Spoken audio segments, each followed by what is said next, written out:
I think it's almost like a role reversal, in terms of normally when we would enter into a finance domain, we would begin with startups and then the debt funding and then the equity funding and then the stock exchange. And as the structure would have it, we began with stock exchange and then the equity funding. And allow me to represent startups and the micro, small and medium enterprises in a very large domain, typically looking around for debt funds or startup funds or initial equities.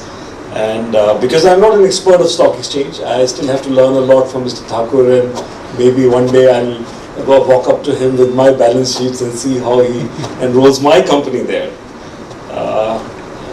I'm fortunate, it's been about 25 years in business, and when I started the first generation entrepreneur, I faced perhaps the same challenges, and someone was just asking if it's difficult to raise funds for a service enterprise, especially the startups and the IT. And I would say yes and no. Yes, if you want to raise debt funding. I know it's difficult because bankers don't know what to fund. They say you've got a few computers, 10 computers, and then that's it. So there is no asset, nothing tangible. So bankers typically, traditionally, they've been trained to finance assets, material, something tangible, something which is mortgageable, something which has resale value, etc., etc. And then service sector, in any case, is something new which has happened to India, and suddenly so big, and that the entire economy today is talking about service sector, and particularly the youngsters, and India really made a big leap forward. Manufacturing somehow remains shrunk in the size of about 15%, and then let's see what happens. Now we have a call, come make in India, and let's see if that also makes a difference. Fortunately, my business experience spans larger than 25 years. Maybe about 100,000 man-years. Mostly because I am every day interacting with entrepreneurs like you, many of you.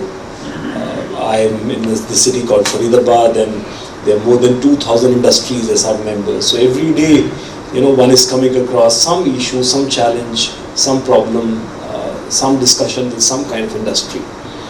And then now on the board of National Small Industries Corporation, which is India's largest and perhaps the only corporation which is working in the domain of MSME sector, and which is now a mini Ratna PSU, and from a sick PSU now to an organization which has about 155 offices and a turnover of about 17,000 crore and a net profit of 114 crore.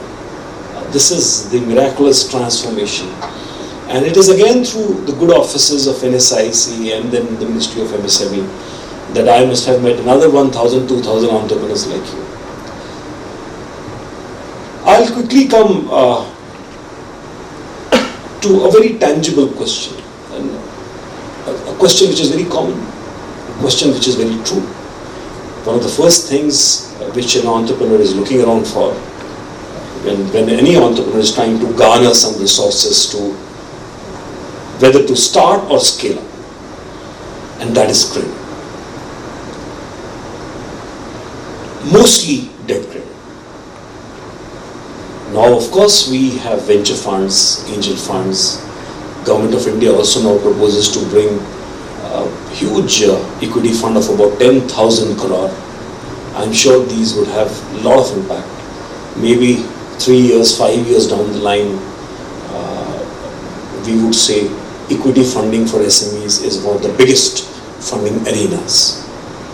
But let me be very truthful and factual and share with you that out of about 3.5 crore micro, small and medium enterprises in the country, only few have structured, organized credit funding, small percentage. And out of that percentage, 99.99% only through the debt route.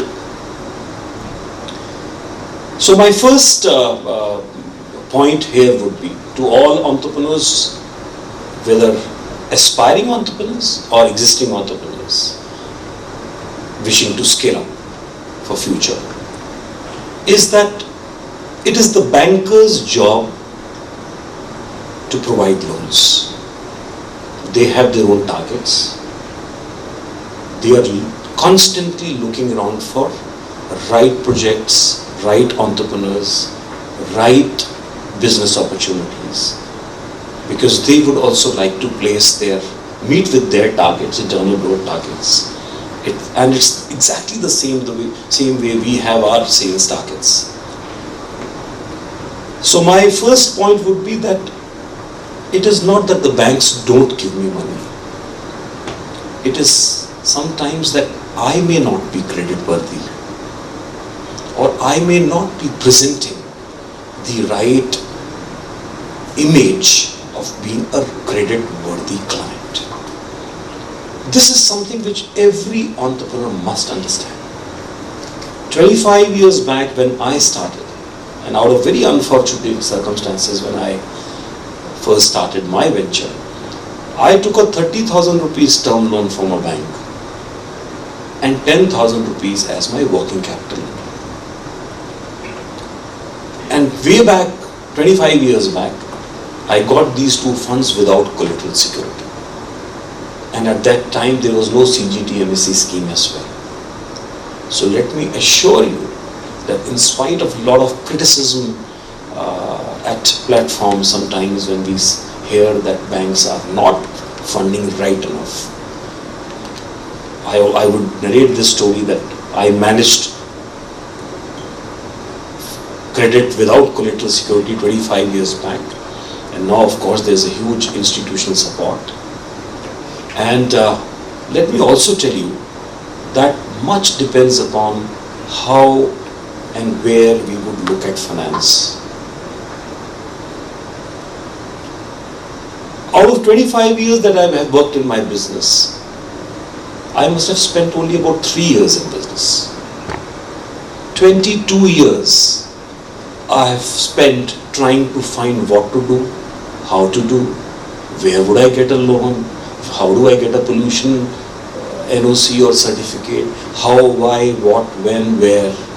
25 years any entrepreneur would spend there, and the real work would be just less. So one of the best takeaways from a discussion platform like this, and I really compliment Entrepreneurs India and the SME magazine for organizing a program like this, which is so open, which is so dialogue oriented. In fact, I'm carrying my presentation, but I thought let an entrepreneur dialogue be just across the board and let me speak straight from what I experience. So I'm just narrating some of my experiences with you, and it is only through a platform like this that a younger entrepreneur or a startup can achieve in 3 years what took me 25. So if I have found a roadmap, if there is a roadmap, then there's no need to reinvent the wheel. Let me also share with you that I have often wondered whether doing business is art or science.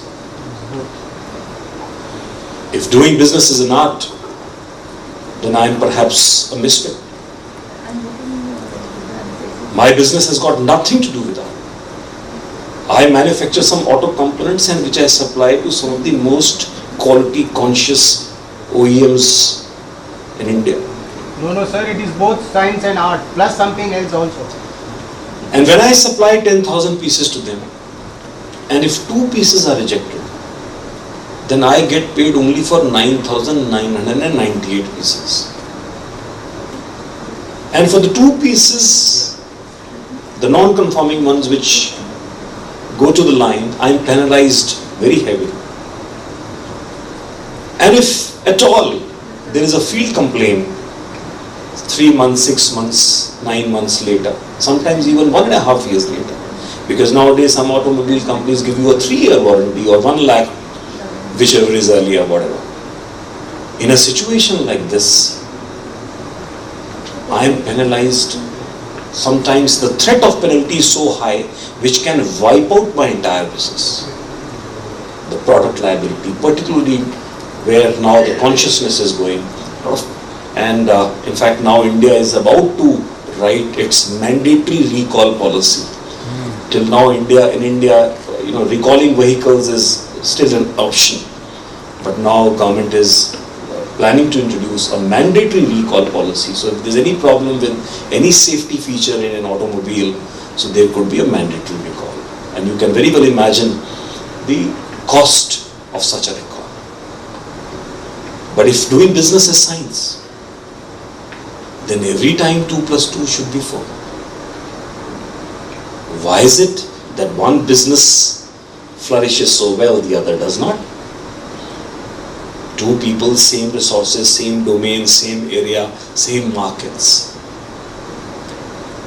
Of course, it would be a mix of both. But I would increasingly and every passing day believe that doing business is more of science. There is a scientific methodology. And particularly when I come to an area like finance, this is where today the figures speak. So the second point which I would like to make is that let every entrepreneur understand that your papers should tell your story.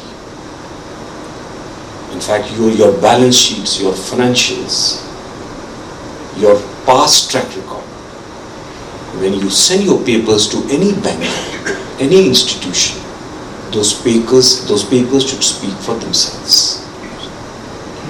Often, I would see balance sheets or IT returns of some entrepreneurs, 30 years in business, 20 years in business, more. And you look at their balance sheets and then at their net profits, and you would pity how and why the person ever joined business. 30 years later, still files an IT return of 4 lakh, 5 lakh, 7 lakh, 8 lakh. The person should have joined as a storekeeper somewhere. Maybe the return by now, 30 years later, would have been much higher and better. We've been traditionally, conventionally trained to save taxes. Or should I say avoid taxes. A lot of damage we have done to our own financials. Let me share this publicly and on record that I don't pay even a single penny tax. And when I say this, I have just one more phrase to add to it. Out of my pocket. I don't pay even a single penny tax out of my pocket. And yet I keep everybody happy. And I'll give you a small example why and how it is possible. Suppose you have a bank loan of 1 crore. And there is a bank which has offered you a rate of interest of 16% or 15%. And there's another entrepreneur with 1 crore loan enjoying loan at 10% or 10.5%. Only on 1 crore rupees, the differential amount on interest is almost 5 to 6 lakhs every year. And why this happens? Only because of the rating of a balance sheet. One entrepreneur has a strong balance sheet. When you say strong in terms of various ratios and the taxes that one pays, the net profit which is in the balance sheet, the reserves which are there. And there could be another balance sheet with every kind of expense, genuine or whatever, with minimal profits. Now just do the reverse. Pay 5 lakh rupees extra as tax. When you pay 5 lakh rupees tax, it means very easily this year your balance sheet has about 18 lakh rupees extra profit. The minute you have 18 lakh rupees of extra profits for a loan of 1 crore, your banker reduces your rate. You become eligible for lower rate of interest. The same bank can do a re-rating. So my point is, Every time I pay higher tax, my bank has been consistently lowering my rates of interest. So who's paying taxes? 5 lakh rupees my bank reduces rate of interest. That 5 lakh rupees I would give to income tax. Taxman is very happy. I'm a heavy taxpayer. My banker is very happy. He has a very good client, strong client, reliable client, credit worthy. My rating is high. So it does not hurt to pay taxes. It may be difficult for those entrepreneurs who have been in business for 20 years, 30 years to immediately take it. But let me assure you that you are talking to an entrepreneur here who was banking exactly like many of you, and my rates of interest in some companies were as high as 15.25%. And within 3 years or last 4-5 years, today my entire portfolio is at 10%. 10% in a market like this. So I'm sharing you from my personal experience, and I think that is where, because I would always believe that actually it is like, writing your own Janam Patra. What is balance sheet? Balance sheet is your company's Janam Patra. Every 31st of March you would make it. Now this Janam Patra is valid for next 2-3 years. Whenever you go, whichever bank you go to, they'll ask for last 3 years balance sheets and financials. So that Janam Patra would show. Now based upon that Janam Patra, they would decide whether to fund you or not.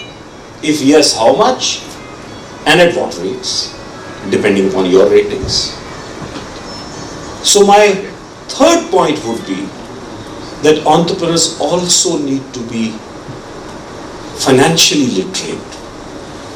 It is important. Understand the meaning of current ratio. Understand the meaning of debt equity ratio.